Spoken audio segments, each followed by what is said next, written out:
and welcome to episode 5 of The Smallest Thing. I'm Lisa Mantifield. This week, the news has been buzzing with discussions about dubious remedies for COVID-19. We'll talk more about this after this week's episode, and I'll share some equally dubious, although potentially less lethal, so-called cures for the plague. But first, Em finds herself trapped in the last place on Earth she wants to be, with the last person she wants to be trapped with, her dad. So, sit back, relax, and enjoy this week's episode of The Smallest Thing. Welcome to the serialized audiobook, The Smallest Thing, written by Lisa Mantifield, read for you by Charlie Sanderson. Chapter 5.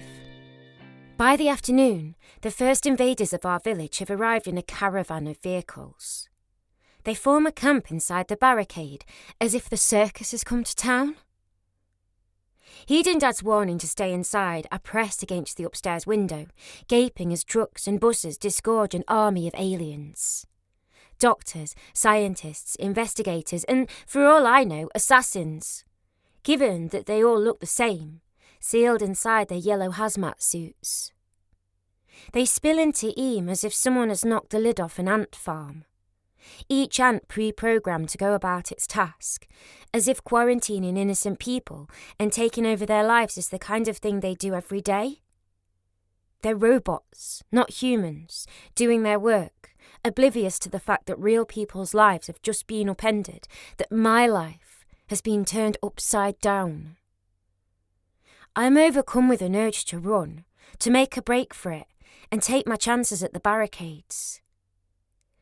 But something else has arrived in my village. Guns. They are not the polished, tendered shotguns of hunters. These new guns are brandished for enforcement. Black gashes to keep us in our once tranquil village. I have never seen weapons like this before, and the shock of their threat terrifies me. I am living in a war zone. I've tried all day to reach Mum, but Auntie Margie says she has to go up to London for a meeting, and my calls just roll straight to voicemail. When my phone finally pings, it's Rose's name, not Mum's, that flashes on my screen. "You okay?" he types. "Where are you?" I tell him I'm at home. "Quarantined?" "Yes." "Fucking hell," is his only response, and yet his shock touches a spot deep in my chest. "I need to see you," I type. "What?" "I know we're supposed to stay in, but I just want to see you." "Can't," he writes back. "Won't let anyone near the quarantine zone." The room seems to slide away from me as I feel the distance between Ro and me stretch. From the first night we met, when Rose's band played a pop-up gig at the village bonfire night last November, everything has been set against us. But we always vowed to be a united front, to not allow anyone or anything to tell us we couldn't be together. But this obstacle, is the first that feels truly insurmountable. I should be glad that Ro is safe, that his family's farm is well outside the zone. Maybe this means the breakout is isolated, something they can control quickly, something that will be gone as fast as it came. Or perhaps it means that the suspected source is in the village, an invisible spectre silently touching its victims. How do I know if it's touched me? A brutal reality hits me. I could get sick, and I could die. My stomach twists around inside me, and the room begins to waver. What I want more than anything else right now is the thing I might never have again. To hold Ro and know I have an ally. "You okay?" Ro asks. I steady myself. My heart swells and my eyes prickle. I had no idea this was what I needed to hear, that someone, one person, cares enough to ask if I'm okay. "I'm scared," I tell him, the admission catching me off guard. But I'm relieved at having someone to tell. "But are you all right?" he responds. I realise then what he's really asking me. Not whether I am anxious or afraid or confused or lost. He is asking me if I am sick, if I think this thing is infectious, if there's a chance I could have passed it to him. He's not asking if I will be okay. He's asking if he will be okay. I square my shoulders, determined not to let this crumble me. Not now. Fine, I tell him, to answer his question. But to answer the question I wish he'd asked, I'm no longer sure I am fine at all. The next time my phone pings, I don't lunge for it right away. If Ro has something else to say, something more reassuring, I'll let him wait. But it's not him, it's Deb. Nightmare, Deb's text reads. Total nightmare. Where are you? I tap back, half hoping she's left and half hoping she is still close enough to see. Home, on lockdown, Helena. I know it's wrong to feel relief that Deb is still here, but I can't imagine going through this without my best friend, even if I can't get to see her. What have you heard? I ask. I've trawled the news and social media, but no one seems to have actual facts, just speculation about a mysterious breakout, a military operation, an unfolding situation. It's as if what I can see isn't happening. It's not normal, and the silence scares me. Not a squeak, Deb types. They don't know anything yet. I'm supposed to leave for London on Saturday. Not sure that's going to happen, IMHO. The muscles in my jaw knot. This cannot be happening to me. I have plans. I have a future and a job and place to live. I can't stay here, I respond. No choice, she says. I don't believe there is such a thing as no other option. It's a free country, I type. Not anymore. The air sucks in around me and I can't take a proper breath. Deb has voiced a thought I've been trying to hold at bay. We are prisoners here. My phone slips from my hand, pinging with another message as it falls. I scramble to grab it, hoping for words of reassurance from Deb, but all she has written is, "Don't do anything stupid." I don't know if I can promise that. All hell has broken loose around me, and even my brilliant best friend can't change that. And as for not doing anything stupid, that definition has blurred. Nothing here makes sense to me anymore, and I no longer know where the lines between stupidity and self-preservation cross, or if they're now one and the same. I press my face to the window. From inside my fishbowl, I watch the bizarre story unfold on the stage below me. It's like I'm living in another world, far away from my own, but minute by minute that world is closing in until I can't catch a full breath. I can't stand it another minute. I bolt from the house out into the village, my ears filling with the unfamiliar sounds of motors running and people shouting.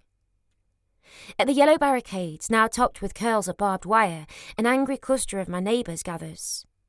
I recognise the shapes of their bodies and the contours of their faces, but their violent gestures of hostility are completely foreign. They hurl their objections at the line of riot police on the other side, fighting for the right to be free. From the back of the small but fiery group, something soars over the fence. It appears to be a beer bottle stuffed with a flaming rag, an impromptu Molotov cocktail. I watch in horror as it explodes by the welcome sign. A savage cheer rises from my side of the border, and the line of riot police presses forward, threatening the protesters into retreat. Their presence suggests that this kind of trouble was expected, but it does little to quell the fury of the group. Something tugs in my gut, just below my ribs, as if an invisible string is pulling me toward the action. It's a feeling of powerlessness. The realisation that everything I once believed has been dismantled. And I am drawn to fight, to thrash out against it, even though I know it will be to no avail. I could hurl myself against the barricades and scream to be let out, but when I'm done, I know I will still be trapped here. Fighting my instincts, I drag myself away from the trouble, trying to shape my thoughts into clarity. I have to do something, but going to war with a well-armed enemy isn't the answer. Away from the front lines, a more subdued cluster of my neighbours gathers in a shocked huddle. Mrs. Glover is in the thick of it, of course, and at the centre is my dad, patting arms and bobbing his head in a reassuring manner. I duck my head, praying he won't catch me disobeying his instructions, but I needn't have bothered. He doesn't even notice me as I slip past and make my way to the opposite end of the village. In my rebellion, it's clear I am an army of one. I hurry past the allotments, the rented gardens where Dad and some of our neighbours grow vegetables, trying to get to a place I can think straight. When I reach the cricket pitch, the sight of a hazmat-suited group stops me. Their suits are white, not yellow, but I don't know yet what makes them different.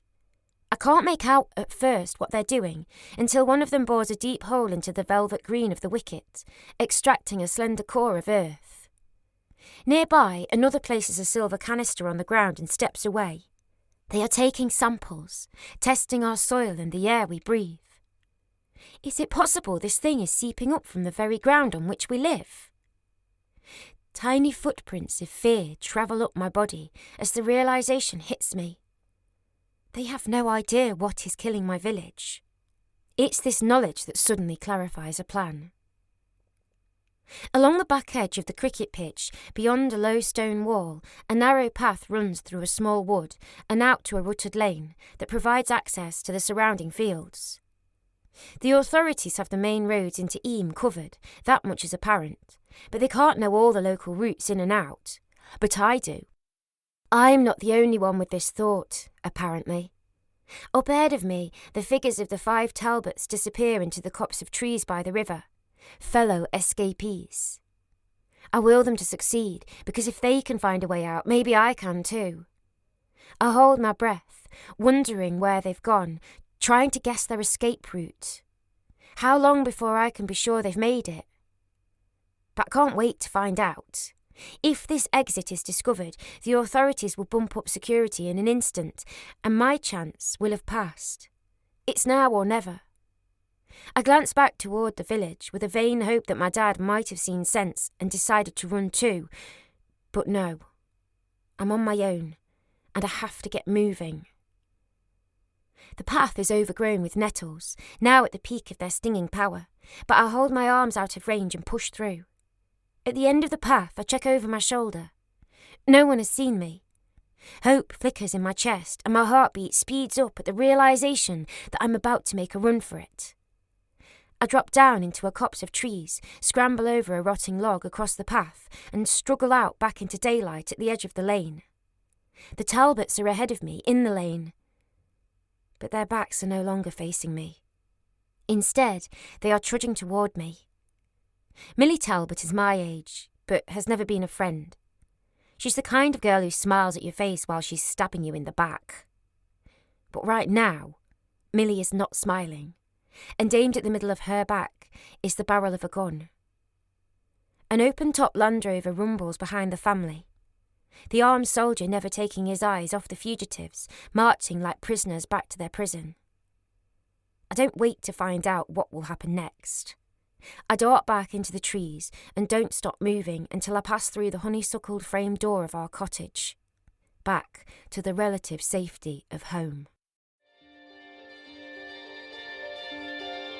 Welcome back. This week, the news has been filled with talk about some pretty dubious treatments for COVID-19. On the slim chance anyone listening is still on the fence about their effectiveness, please do not try drinking bleach or injecting yourself with Lysol to ward off COVID. Either treatment is a pretty good way to end up dead or at least very sick. And right now, you really don't want to burden the healthcare system with avoidable illness. So please, just don't do it. During the time of the plague in the 1600s, some very pragmatic rules were put in place to prevent the spread, many of which we're experiencing today in more contemporary forms. The people of Eyam quarantined their village not to save themselves, but to prevent the plague spreading to other communities. It was an act of extreme self-sacrifice that saved untold thousands of lives. To a degree, it's what many of us are doing now when we follow our shelter-in-place and lockdown orders. Within the village of Eyam, the people were forced to bury their own dead so as to reduce the risk of spreading the disease to other families, a variation of which we're seeing through delayed and socially distanced funeral services now. The church services were moved from the village church to Cucklet Delph, the place where Em and Ro held their secret rendezvous. Cucklet Delph was a natural amphitheatre with enough room for people to distance themselves from others and still hear the services. 350 years ago, people understood that cramming large numbers of citizens into an enclosed space was a recipe for disaster. Most of us still understand that today. Records from Eyam show that vinegar was used as an agent for cleaning and disinfecting. It was also used in poultices and concoctions, considerably safer than bleach or disinfectant. But for every practical tip to prevent the spread of the plague, there was a dubious one. A symptom of the bubonic plague was large, unpleasant pustules, and poultices were often used to draw out the toxins from the body. Pigeons seem to have been a go-to item for this. Instructions suggested that you should pluck the tails from a pigeon and hold the bare tail against the sore to draw the venom out. You knew it worked when the pigeon died. I'm not sure if it's because the pigeon absorbed the venom or if the poor thing just died from the shock of abuse. Similar remedies suggest you could also use a chicken, a live frog, or substitute dried toad if those weren't available. Please note, I could find no medical evidence that any of these remedies would work for COVID, so please don't try this at home. And here's one more plague remedy I can't recommend. An apothecary by the name of William Boghurst wrote, "I laid a great Mastiff puppy dog upon her breast 2 or 3 hours together, and made her drink dill, pennyroyal, fennel, and aniseed water, for she was a fat woman and could bear it." A quick YouTube search suggests that a cute Mastiff puppy could give a plague-infested victim the will to live, but keep in mind that a full-grown Mastiff can weigh as much as 230 pounds, so do take care if you try this. Plague remedies also include various concoctions to drink. Ingredients include onions, walnuts, barberries, and myrrh. One remedy involves mixing Madeira wine with spices such as ginger and nutmeg, along with Mithridatum, an ancient herbal remedy said to be an antidote to poison, and Vienna treacle. Mithridatum can contain 50 to 60 ingredients, including many delicious herbs and spices. I'm not sure what the concoction would taste like, but the wine and spice have the potential to make a delicious spiced cocktail. One piece of advice from a plague-approved physician is too good not to mention. He wrote, "All should studiously avoid dancing, running, leaping about, lechery, and baths." Make of that advice what you will. If you'd like to see more plague remedies, Eyam Museum has a list on their website. I'll include the link below. It's sad that I feel the need to say that this list is for the purposes of entertainment and historical education only, and is no way a recommendation for treating COVID-19. On that note, I wish you good health, and I hope you'll join me next week as Em faces a threat from outside the village, and Dad offers some dubious advice of his own. And if you're feeling like you just can't wait to hear what happens next, The Smallest Thing is available in ebook, print, and audiobook formats from most booksellers, including your local independent bookstore, who I encourage you to support in these challenging times. Until next week, take care. Thanks for listening to this episode of The Smallest Thing. To make sure you don't miss next week's episode, you can subscribe now on Apple Podcasts, Google Podcasts, Spotify, and more. If you'd like to support the show, please leave a review and share this series with others you think might enjoy it.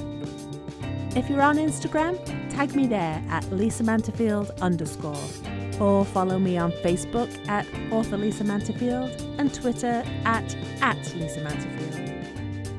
My newsletter subscribers are always the first to know about my news, events, upcoming releases, giveaways, and more. Sign up for monthly delivery at lisamantefield.com/subscribe and get your complimentary copy of Love, Loss and Letting Go, 3 of my short stories. Thanks to Justin Joseph for producing and editing this show, and to Ketsa.uk for the music. That's all for this episode. Thanks for listening.